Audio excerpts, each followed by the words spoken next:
Imagine a city shimmering on a lake, a jewel of human ingenuity. This was Tenochtitlan, the capital of the Aztec Empire. It was 1519. From the moment they arrived, the Spaniards were stunned by its beauty and sophistication. Canals crisscrossed the city, bustling with canoes. Temples and palaces reached for the sky.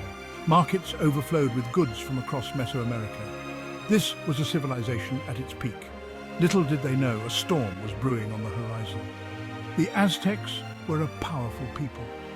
They were skilled warriors and builders. Their empire stretched across much of Mesoamerica. At its heart was the enigmatic Montezuma II. He was both emperor and high priest. He ruled with a mixture of power and piety.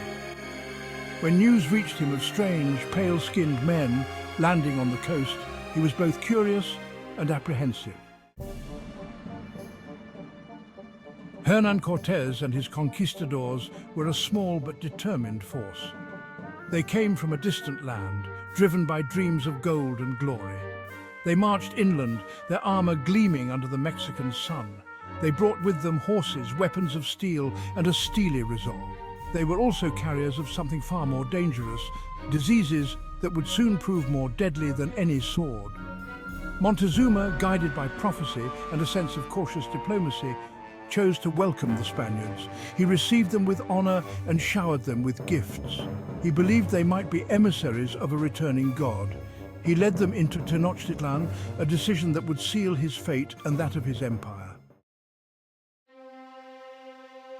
The Spaniards were awed by the riches of Tenochtitlan, but their awe soon turned to greed. They coveted the city's wealth and began to exploit its people. Cortés, a cunning strategist, saw an opportunity in the Aztecs' hospitality. He took Montezuma hostage within his own palace. The Aztec emperor became a puppet ruler, forced to appease his captors.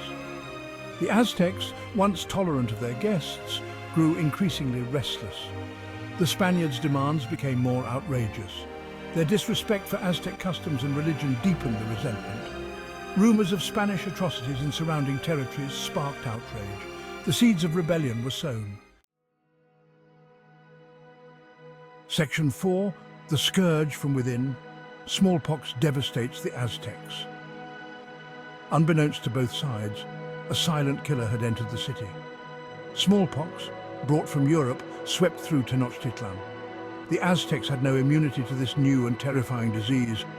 It decimated their population. The sick lay dying in the streets. The stench of death filled the air. Even Montezuma himself succumbed to the disease. His death, shrouded in mystery and conflicting accounts, left a void in the Aztec leadership. The Spaniards, weakened but alive, saw their chance. They used the chaos and confusion to their advantage. Section 5, The Fall of Tenochtitlan and the Dawn of New Spain. In the spring of 1521, Cortés launched his final assault on Tenochtitlan. Weakened by disease and leaderless, the Aztecs fought bravely. But they were no match for Spanish firepower. Cannons roared, muskets flashed, and the city was engulfed in flames. After months of fierce fighting, Tenochtitlan fell. The once great city lay in ruins, a testament to the destructive power of conquest. The Aztec Empire was no more. In its place rose the colony of New Spain, marking the beginning of Spanish rule in Mesoamerica. The fall of the Aztec Empire is a cautionary tale. It reminds us of the devastating impact of cultural clashes, the insatiable hunger for gold, and the unforeseen consequences of our actions. It is a story about the rise and fall of civilizations and the enduring power of the human spirit, both in victory and defeat.